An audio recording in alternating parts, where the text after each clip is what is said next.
no light outside because our very presence brings light. So Boker Tov. Thank you.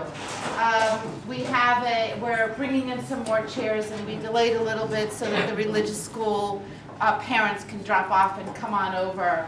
We're still in 2 different locations. Soon not to be in 2 different locations, which is my unsolicited plug for April 22nd. You're not going to want to miss this meeting. Though we have a plan, and we are moving forward and hope that we'll probably have to start Carusa next year, but we won't have to finish in Carusa next year. It's a fast-track plan that you'll want to hear about and participate in. So please come April 22nd to the congregational meeting. It's an informational meeting. Thank you, Eric. So come on in and sit down. Hi, come on in. There's room over here.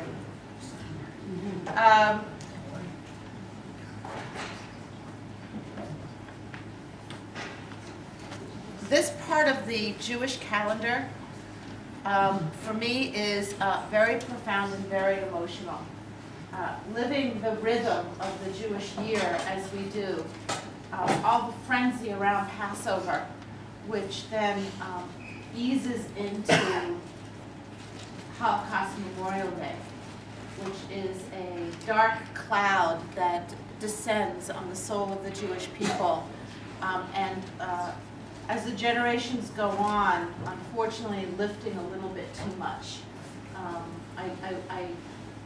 We at BJBE, Rabbi Stoller, making a 3-part series, not just a one-time lecture, but a 3-part series on this topic, is so that we live in that dark cloud and sustain it for a while as our obligation to not only not to forget, but also to understand. And that dark cloud moves into what is happening tomorrow, which is Yom HaZikaron, the Memorial Day for the fallen soldiers in Israel, which is also just that juxtaposition is extraordinarily profound, from Holocaust to the Memorial Day of the young soldiers, which goes without even skipping a beat into Israel Independence Day, and then ultimately to Shavuot, which is our context for hope and light, even in the darkness, the giving of Torah at Sinai. So you're right now in a very powerful, powerful time. We have a relatively new member. I don't know, Dahlia, how long have you been here? Joe? About 3 years. Oh, I guess not so new anymore. Dahlia and Joe Tesher have been here for 3 years, and when Joe came onto the scene, he did so with great humility on one hand and enthusiasm on the other for bringing us very interesting personalities. I won't even say speakers, but personalities who live the reality of the Jewish people. And one of the personalities he has brought right now is his friend Isaac. And so I'm going to let Joe introduce Isaac. And unfortunately, I told Isaac I can't stay, but Rabbi Stoller has started to tape our session, so I'll be able to hear it on tape. And I know we had our conversation. So Joe, we're enormously grateful to the attention that you pay to our congregation. And to this gift that we're about to hear right now. Thank you for the kids who either cut class or cut sleeping today. I'm not quite sure what it is you cut, but your presence here is everything. You know, Isaac, we don't have a microphone, so we'll be very, very quiet, and we'll lean in, we'll just speak up a teeny little bit, but you're really witnessing an eyewitness. And it is potentially very, very powerful. Lean in and listen very, very carefully. So Joe, I'll allow you to introduce your friend and take my leave, unfortunately, with other business at the temple. But our gratitude, Rabbi Stoller, and I thank you very much. So several years ago, I joined a kind of guys' luncheon club that meets weekly, various locations on the North Shore. And the distinguishing characteristic of this lunch group is that the conversation is conducted entirely in Hebrew. along with the usual banter about the situation in Israel and politics and medicine and technology, one voice kind of stood out and caught my attention very soon, and that was the voice of our guest lecturer today, Isaac Levendel. On the one side, he is full of kind of a mischievous, boyish kind of humor. Every other sentence is something humorous, but on the other hand, he kind of mesmerized us, telling us about his research into one of the deadliest events, I guess, in human history. Before I met Isaac, I used to think I knew all about the Holocaust, or a lot about the Holocaust. My own family history was unfortunately connected with the Holocaust. My father was a leader of the Jewish community in Berlin, and he was personally interrogated twice by Adolf Eichmann. My wife Dahlia's uncle, Roger Katz, was the deputy commander of the Belgian resistance in World War II. And I had a cousin, Sally, in New York, who used to tell me that she made the, quote, grand tour, starting in Theresienstadt, moving on to Auschwitz, and ending up in Bergen-Belsen, where her sister died, lying next to her. But listening to Isaac over those many luncheons and other presentations like this, and hearing the really unimaginable tragedy and his incredible tenacity in uncovering the truth about what happened that he will tell you, I learned a lesson that I hope will be imparted to you all here. And that lesson is that the Holocaust, or the event we call a Holocaust, is something we can really never know about. We have to, it's incumbent on us to keep learning about it, studying about it, revisiting it, and most importantly, it is incumbent upon us never to forget. I give you Isaac.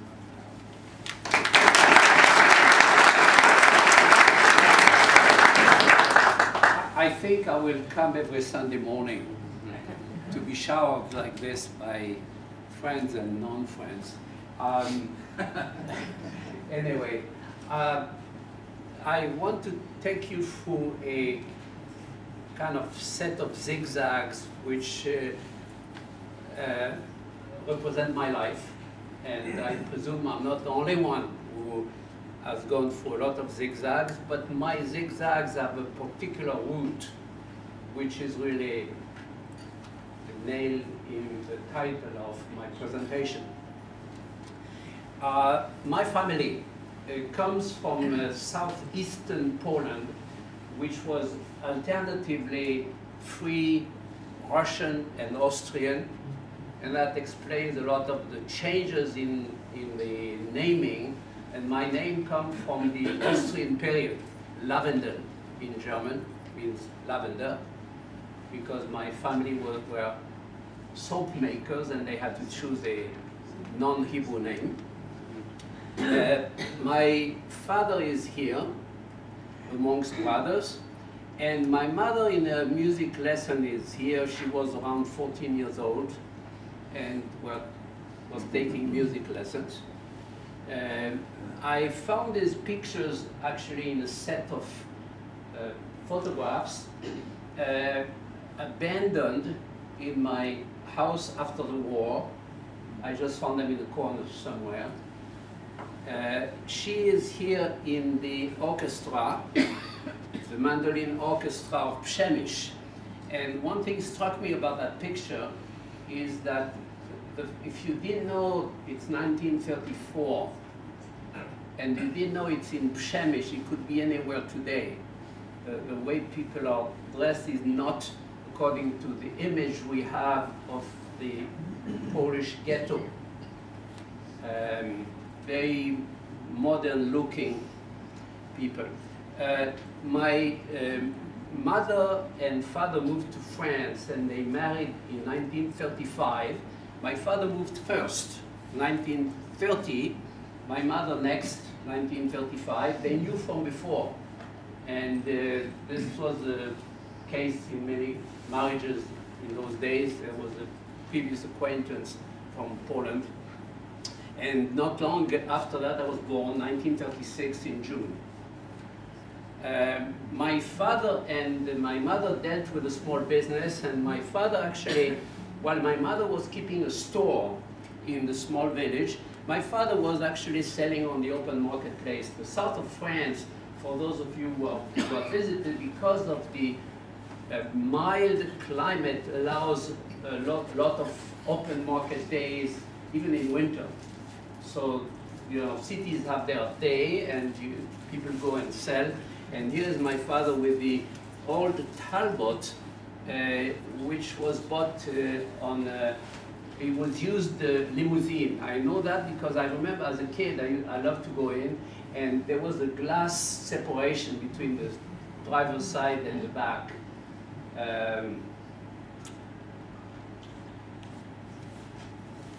My father volunteered a few times for the war. He volunteered in '39, but they refused him because he was Polish in France, and he was not a citizen.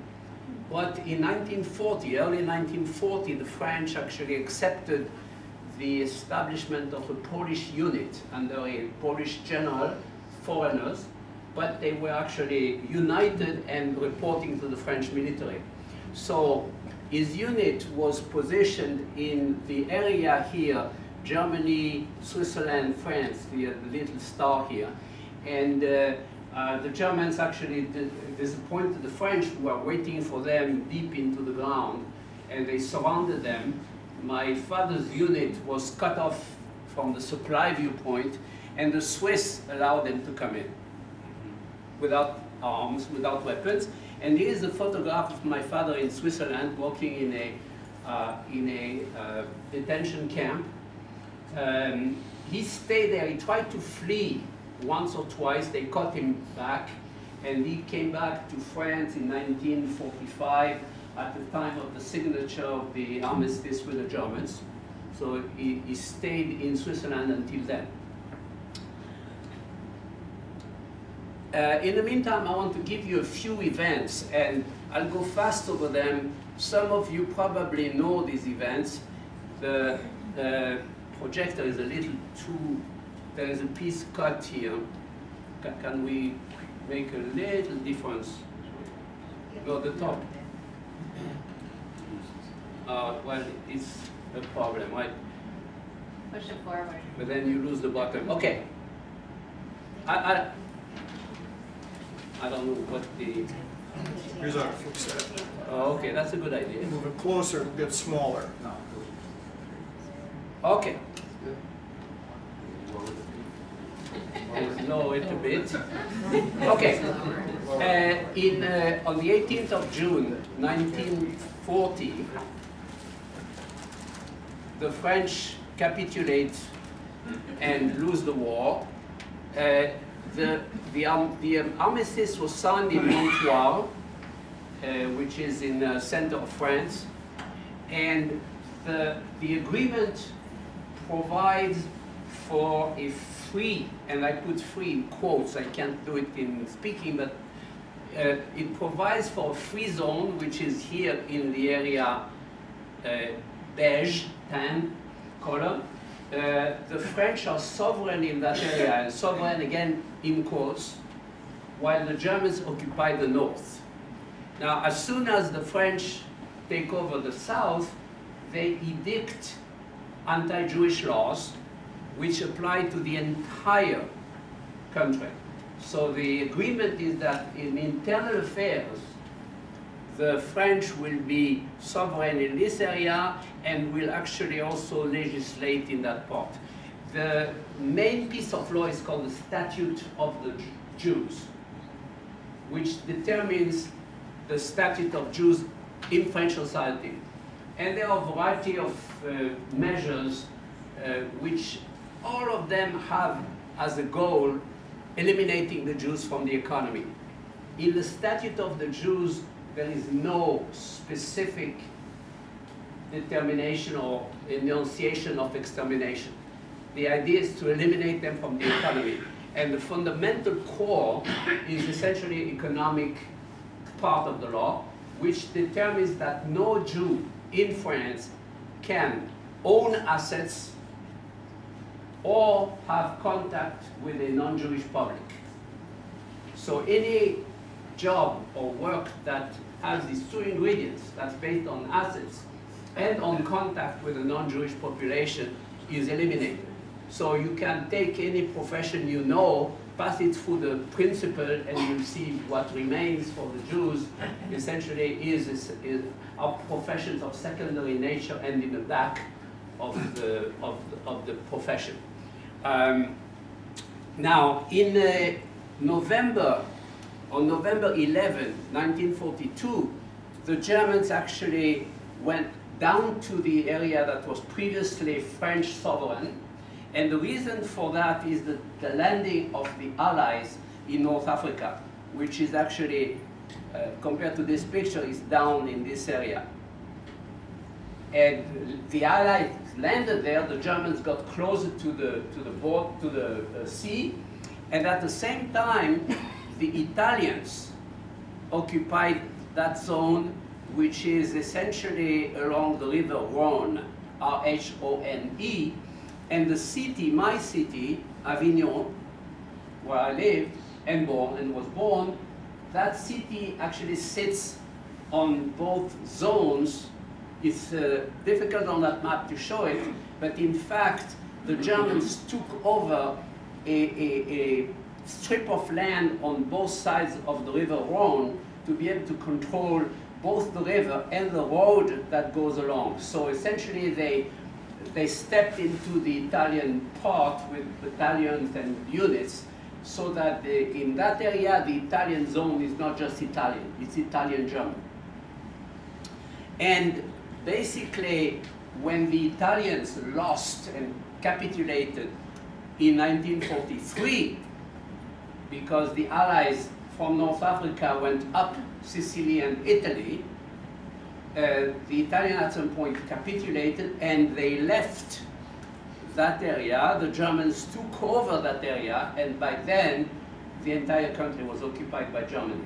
I wanted to give you the timelines so some of the next events are more understood. Well, these are part of my memories, and the pictures actually, both I found them after the war, but they also correspond to memories I had as a child. We used to have regular photo sessions. You know, which Jewish mother doesn't want to show the picture of the kids? And in my case, that was obvious. And also, well, let me tell you a little bit of a little story. You see the shoes here are dark shoes. That's not exact in my memory. This shoes was supposed to be white as the dress. And while my mother was preparing herself, I decided to do like the grown-ups and to polish my shoes. And that explains that my mother had to change them and put me other shoes on. So this has a kind of personal memory attached to it. These regular photo sessions actually were done to exchange with the family in Poland. We had a very large family. My mother had 7 sisters, 1 brother, and my father had 3 or 4 brothers and sisters. Some of the sisters are not in the picture there. And we used to exchange pictures, so we got pictures of the family in Poland. And I do remember vividly that this lasted until 41, beginning of 42, and then nothing. Now, at the time, my mother was talking about the silence from the Polish side of the family, but we didn't know why. Now we do.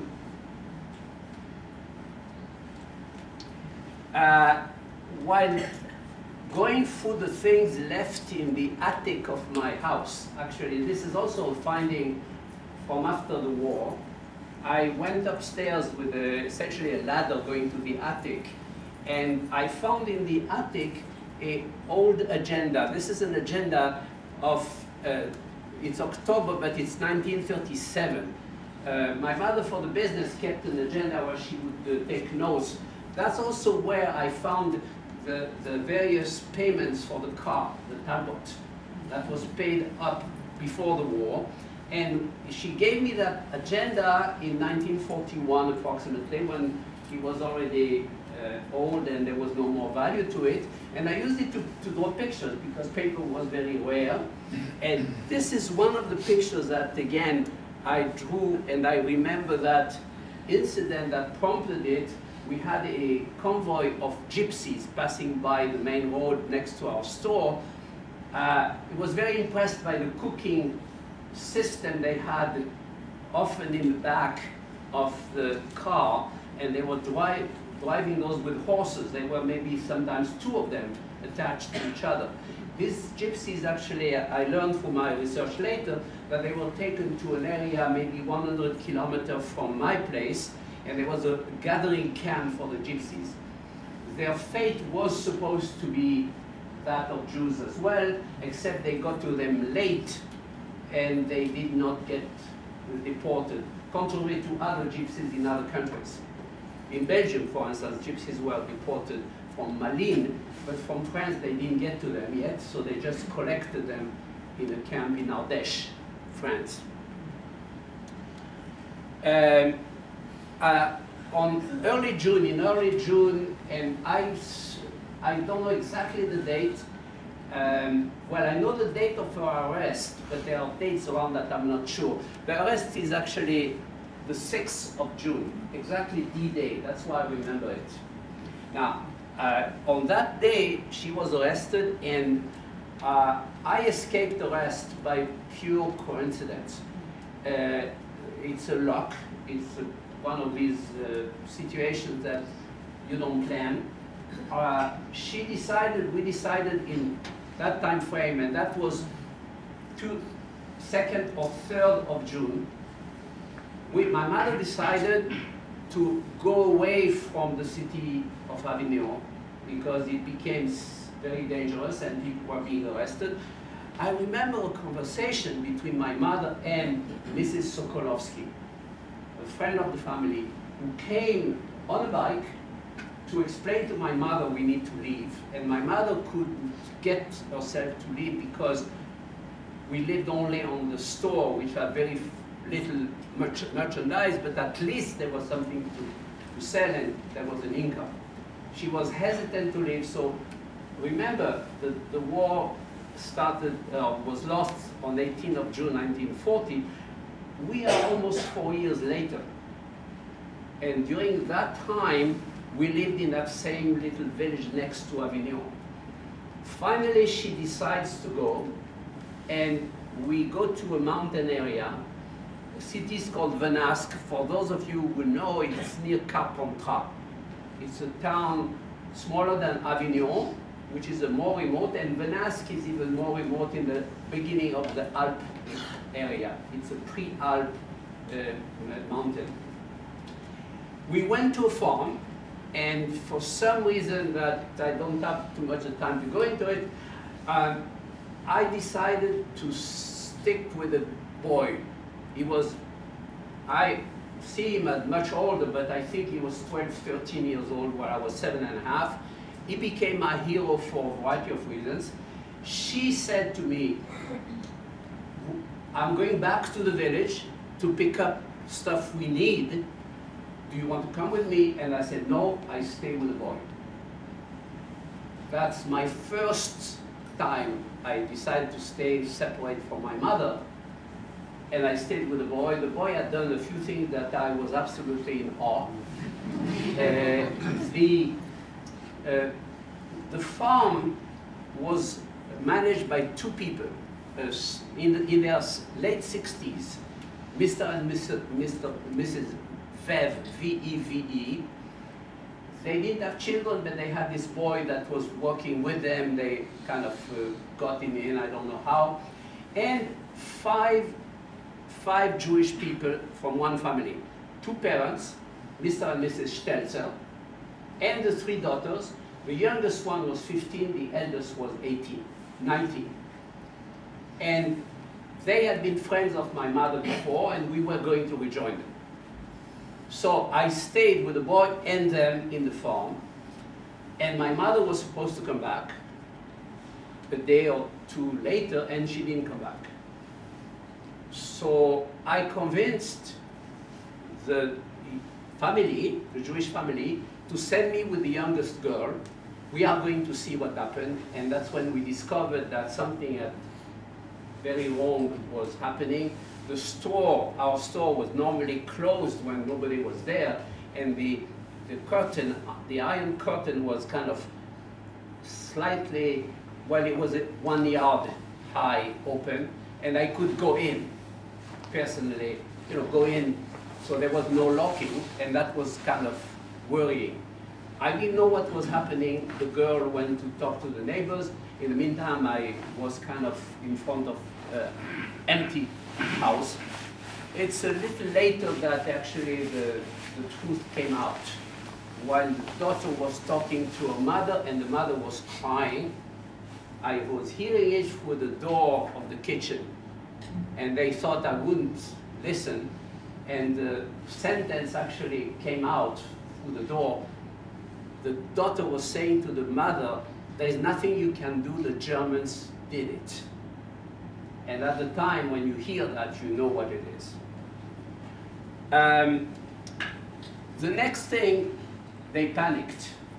The family panicked because they said, in case my mother speaks, they might be caught, so the father decided to scatter us. He took me first to the family breast. And these are photographs of the time. I'm here and here. And this is a boy who is called Michel. He's a little older than me. I learned later he's an adopted child. So the family actually took in kids who were not theirs. I must say, I didn't find them immediately. I went to see them. I tried to find over the years. I tried to see, I was deceiving everybody. I didn't want to talk about it. So when I took my family, my kids and my wife, to this area, I would drive around and I would keep an eye to try to find where the farm was. I didn't see it until '92. So much later, in '92, suddenly I drive in the side road and I see a scene that I recognize from my school days then. It was a castle and some trees, and I stopped them. And I said, I must find the family breast. I finally found them. It took a little while. I found them for a neighbor. And the neighbor, when I came in, I said, well, I used to be a kid in the West family. Oh, he said, and you see his face kind of contemptuous. And he said, yeah, these people were on welfare and yet they would take children not of their own. See, I understood then that there was something in the West family that made them outsiders. They were not one of us from the point of view of the village. These people actually had decided that I had a gift, and I'll explain that. The eldest son, Fernand, was a dowser. I see some heads nodding, which means that some know what a dowser is, and then I see puzzlement, which means that some people don't know what a dowser is. Well, you take a tree fork, and it has to be a flexible tree, and you walk around. And when you get over a source of water, the tip of the fork needs to go down. And he would demonstrate to everybody that in the yard there was water. So he goes with that thing, and oops, here. And the family actually backed him up. Nobody had drilled down to find really if he was right. But he had this gift and everybody knew it. Now he decided that I have the gift too. So how is he going to show that he is right? He said, he took the family in, there were several kids, the parents, he took them inside the living room and he said, you go out and wait until I call you. I go out, then he calls me in, he says, you're going to find it. I said, what? He said, you know where you find it. And he gives me a pendulum. And the pendulum, he says, is going to rotate, you know, circular rotation when you get over it. So I take the pendulum, and believe me, I've never seen a pendulum that's more dead than the one I'm holding. This pendulum is not moving. So I am walking in the room, and nothing happens. So I am now conscious. You see, when you are in front of a public, you are conscious that, you know, if nothing happens, right? So, but I watch with my eyes. I have a peripheral vision, as I was telling to my friend. I have good peripheral vision, and I see that Fernand's body is behaving differently depending where I go. If I go here, Fernand is doing that. If I go there, I see Fernand waking up. So guess what?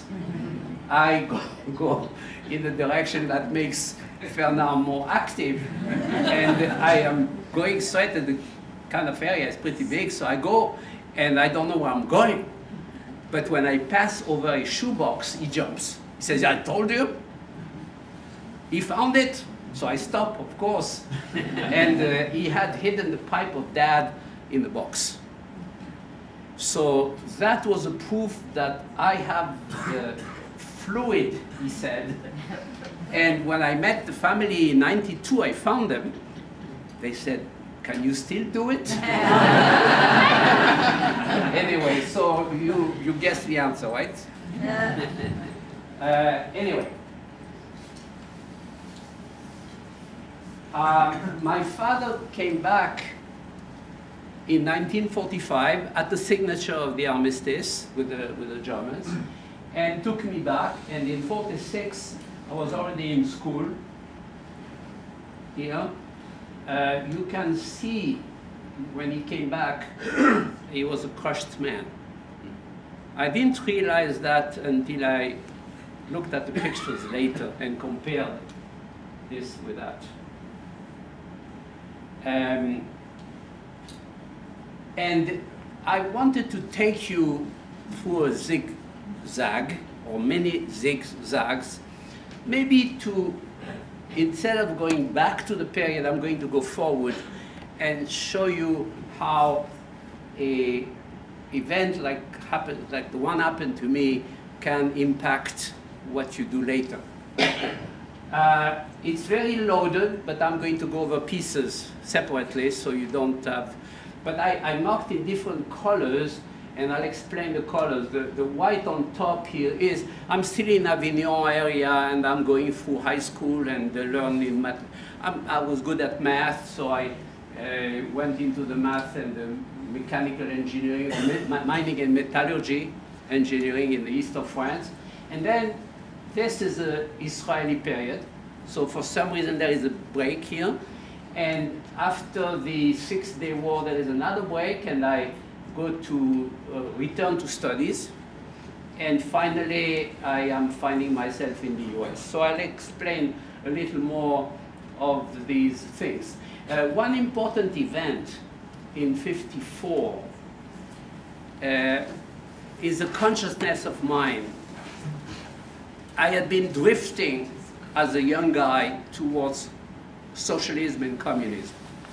It was very tempting at the time because it was promising a better world, and who could want a better world than people like me? So very tempting, but then I don't know why, contrary to some other people, I was shocked by what was happening in Soviet Union and in all the satellite countries, and I have a list of things here. Surprisingly, many of my peers were oblivious to that. I remember arguments that I had with communists, Jews and non-Jews, telling them, look, there's anti-Semitism there. By the way, one you may not know very well is the liquidation of the Anti-Fascist Committee. This Anti-Fascist Committee was Jewish set during the war, and it provided knowledge to countries in the West through Switzerland. So the French people in the south of France had the knowledge about what was happening in Eastern Europe, and they were trying to disseminate it through the Jews. This committee was liquidated by Stalin because of the fear that they would be too nationalistic, of course. And the same things happened to a variety of cases, which I listed here, and that deterred me completely of going back, going further into the communist socialist domain. But I had not left the idea of collective mutual agreements between people. So that is why in '57 I decided to immigrate to Israel. That was coming after a discovery. I discovered the left Zionist groups, Hashomer Hatzair in particular, and I was excited by the fact that finally I could exercise the need to a collective agreement, but not under the force of a guy like Stalin or others who were actually popping all over the countries behind the Iron Curtain. And I dropped out of my original profession, and then starts a series of zigzags, but not completely, they are in line. Imagine a guy, young guy, who spent some years in the war and felt a sense of defeat without being able to do anything about it. The first thing I did was joining the paratroopers, because in my mind, being a fighter was a solution to a variety of problems. I didn't do it at the time with the total consciousness that I have today, but if I look back, that was my determining factor. After that, I took a job here, the second one. Aliyat HaNoar was organizing young children from inner cities, and most of these children were actually in trouble. There was children in distress for family reasons, a variety of family reasons. One example is a girl, she was 12 and a half, and her mother was a prostitute, the father was an alcoholist living at home, and the pimp too, the children also. Just a total disaster, and the girl decided to flee the home. She took a little suitcase and went to a judge, a youth judge who was taking care of the family, and he called me and says, would you want to take her into your group? So I said, yes, of course. So that's an example of a child in distress. Again, if I look back, my desire to help children in distress was coming from far back. I just felt for their situation. At some point, I was offered the job to organize Jewish immigration from Morocco. It was a covert operation, or semi-covert, and I spent 2 years in Morocco. I lived in Casablanca and had an operation that spanned different towns in Morocco. My associates were local, so they were actually controlling different things, and we had safe houses where we would meet young people, etc. I spent the time there again, and the reason I remember the dialogue I had with the people who offered me the job was, they said, the Jews in Morocco are in danger. See, so again, the connection with my past. They are in danger, and we need to take them out, because if the king, who is relatively friendly, collapses, they'll be the first victims. And the example that was given was the earthquake of Agadir. Some of you may have heard there was an earthquake in the early 60s in Agadir, late 50s. And during the earthquake, the civil government lost control, and looters actually went to the town and looted everybody they could. The Jews were the first victims. They were easy targets, basically. So all of that convinced me that this is a task I need to undertake. So you see again another zigzag or another zig or zag linked to a long lost path. In '67, Six-Day War, and I was shot at by friendly fire. I do remember somebody mistook me for an infiltrator from Gaza. We were positioned next to the Gaza border, and he had, actually it was in the middle of the night, and he had no glasses on. He took his glasses off, didn't find them, and saw a silhouette moving. He thought I am an infiltrator, and he started shooting. Fortunately, he missed me, so I could give you a talk today.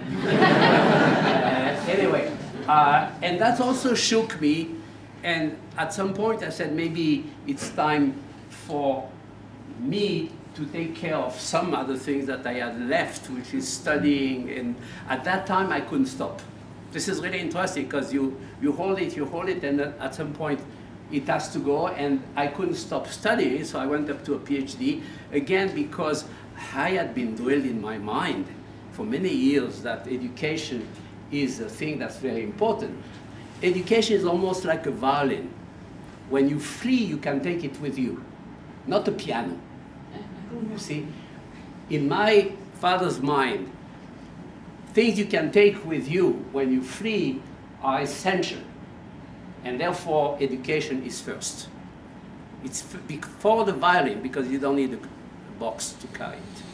So I went back, and I worked at the Weizmann Institute, as you can see, and did many things because I needed to catch up.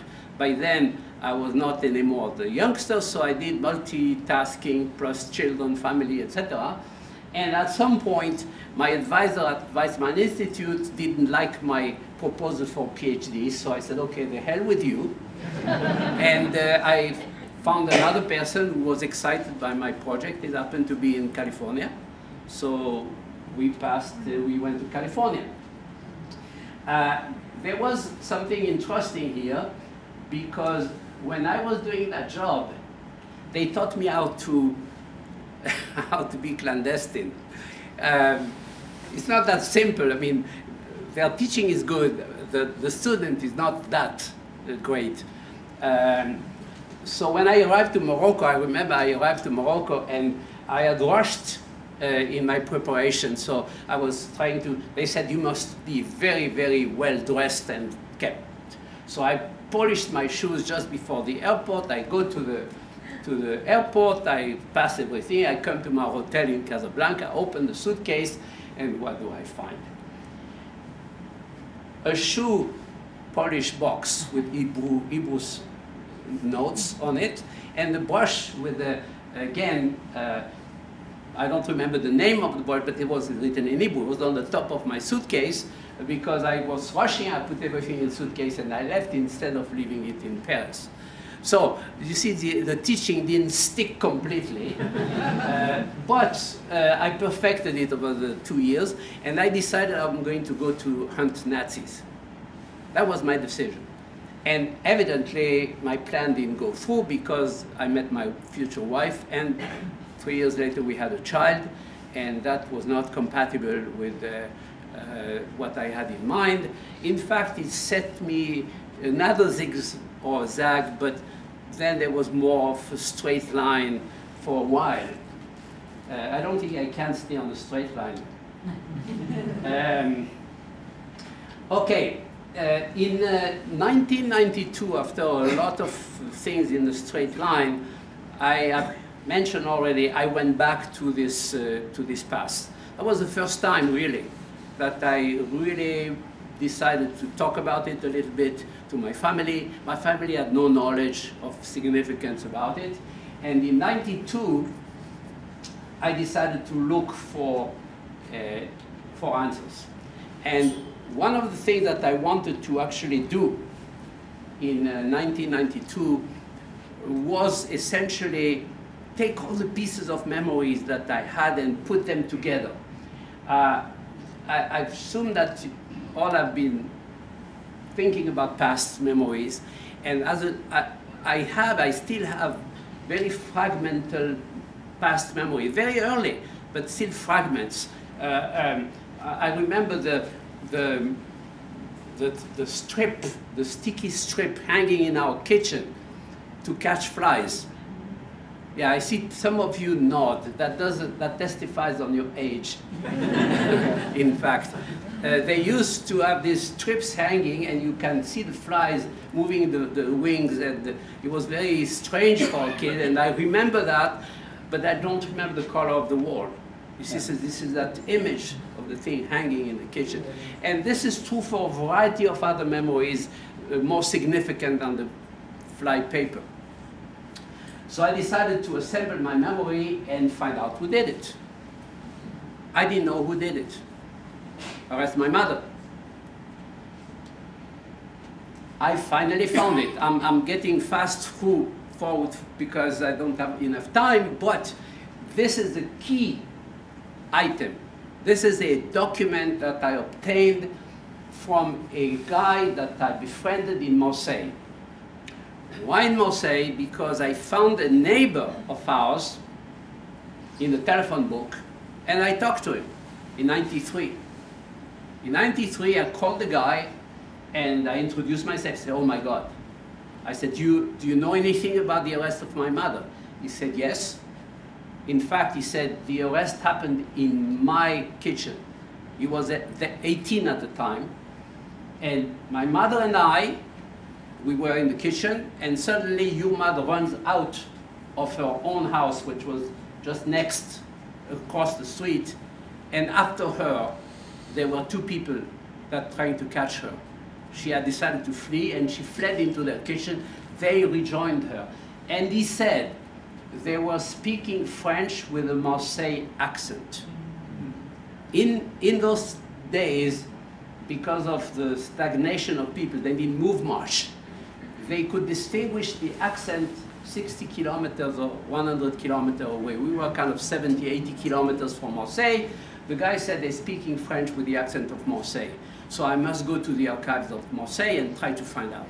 I befriended a head of the contemporary archives, and he said, I'll try my best to find out. 3 months later, he calls me in Chicago, and he said, you must come, I found something for you.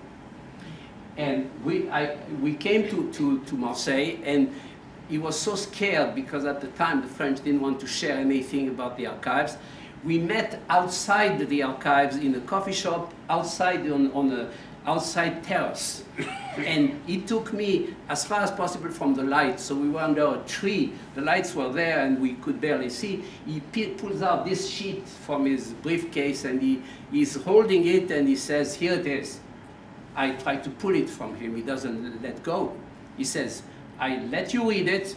You'll have to ask for it officially, and I will recommend to release it to you. So I read that document first time under that tree, and the key element is essentially a witness, Mr. Ben Yakar, Moïse Ben Yakar, or Moshe in Hebrew.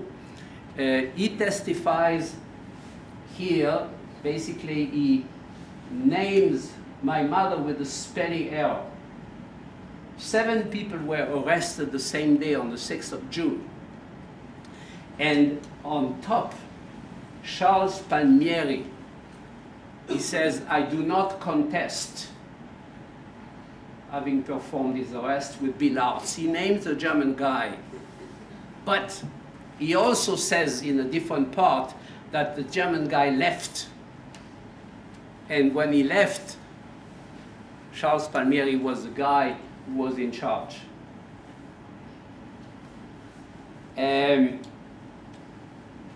Now, that in a sense, that testimony and this finding, well, closed one issue, which is in my first book, which is who arrested my mother. And my first book has more than that, because until I got to this Palmieri, I did another set of explorations everywhere and found information that was shocking about the collaboration of the French. But then I decided that I will want to know more about Palmieri and what type of person that Palmieri is. Why did he do it? And who was with him, in fact, and what else did they do. So the second work is really taking a little bit distance of my own story and trying to understand what's behind it. I will give you briefly the key players in that area. Well, the guy in the yellow circle is the head of the German police in Marseille. So they control the entire area. I'll show you in a minute the area. The other people or personality, well, this is the chief of the French police, the head of the French police with the big smile and the nice coat, René Bousquet. And other people which I know a little bit more, but are somewhat peripheral to the story. The chief of the police in Marseille controls the whole area in yellow plus this particular segment here. And my town is here. Okay? He controls all of that, and his steady staff is 120 people. 120 for the entire area. It's a staff that's negligible. My whole area here, Vaucluse, there were 10 individuals, including driver and secretary. So officially, the people who were active in any action were 8, and they were busy with all kinds of issues, not just Jews, remember that. They had feel from the resistance, they were fighting black market. The German police had a full plate of issues. Things didn't go very well in France, and Berlin sent a key player. You may have heard about him. This guy, Alois Brunner, was sent in July 1943 to accelerate the process. But the poor guy, I mean, I say poor guy in quotes, he had a small staff, 7 or 8 people maximum. So he too was controlling the entire French territory. He wanted to accelerate the process, and he had only a small staff. I just drew a graph that you might appreciate to some extent. This is the pace of daily average arrest, the yellow here. It's in the 0.25 or 0.2 people per day average in my area. And at some point, Alois Brunner went into the picture in my area. But look at this. This is March 1st, 1944. He arrived in France in July 1943. So you could ask, well, what did he do in between? Well, he actually did round robin. He went from area to area. His first area of action was Nice, the area of Nice, which is on the southern coast. Then he went to Grenoble and Chambéry, which is in the middle of the Alps. And then he dealt with the Paris area. He had a lot of tasks, and he did round robin, so he got to us really in that time frame, and you can see the jump in the average arrest per day. In fact, I also drew, if he had wanted to do what Berlin wanted, which is to exterminate all of us in that area, this is the rate he would have had to go. Steady. Of course, he doesn't go steady, but this is the average.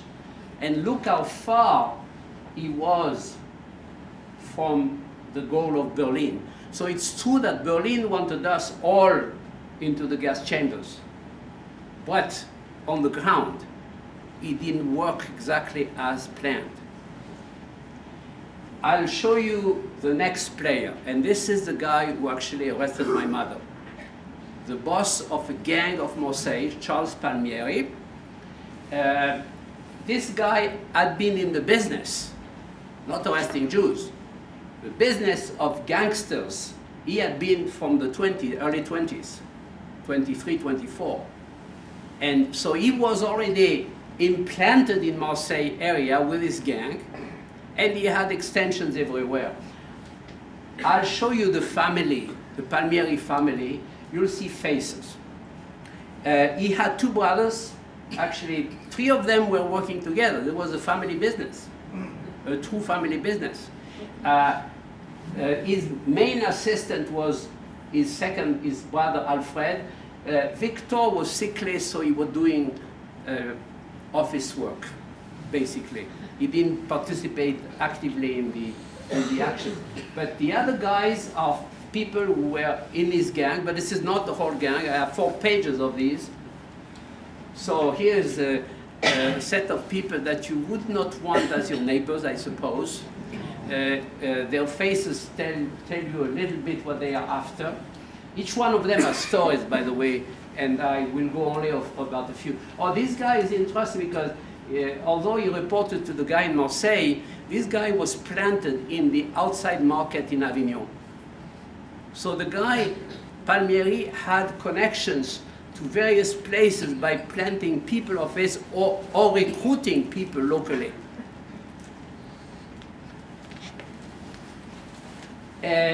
Okay, so that's the last one. I wanted to show you the wife of Palmieri here, Jacqueline Palmieri. Her last name was Payer before she married Palmieri.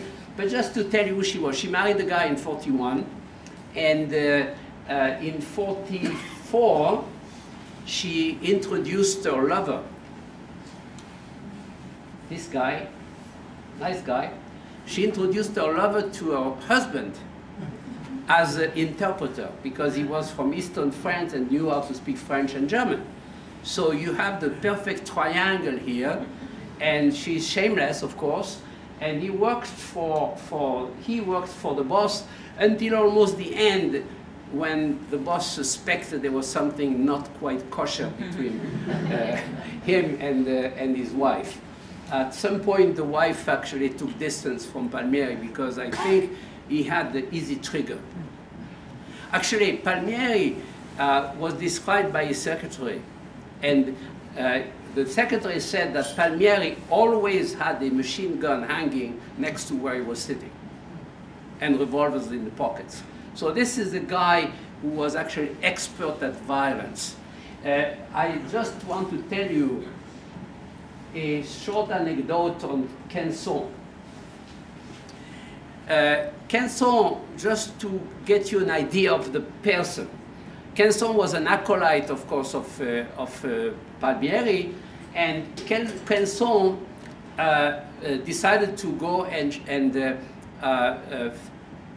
do a raid on a farmer in the area who was known to have stashed 300,000 francs. The rumor was circulating, so Quinson with 2 guys went to steal the money. Non-Jewish guys. It's just money. And they were recognized, and the judge actually issued the warrant for his arrest. A week later, Mr. Quinson and the acolyte come to the judge's chamber in Carpentras. They showed to the guard a badge from the German police. They had been hired, and he wants to talk to the judge, so they let him in. And when they came to the judge's office, they put the gun to the head of the judge, and they said, "We ask you to rescind the warrant for our arrest." And guess what the judge did? He executed instead of being executed. These were people who had actually no blockage. This is the place also where I want to mention. The Germans who gave him the badge knew who these people were. In fact, I have documents that prove that this decision to employ this kind of people was taken at least in the command in Paris, the command of the police, German police in all France. I know that because the head of the police of Marseille, to defend himself, said, well, we had, at some point he says, I arrested Palmieri because Palmieri was going overboard on things he was not supposed to do, and the top chiefs actually told me to free him. So the decision to employ this kind of people to do all kinds of jobs. Palmieri, when the Germans wanted blankets in Marseille, do you know what Palmieri does? He goes to Toulon which is it's 200 kilometers from Marseille, or a little less. He goes there, he steals blankets from the Germans and brings them to the other Germans in Marseille. He had actually a wholesale fake business where he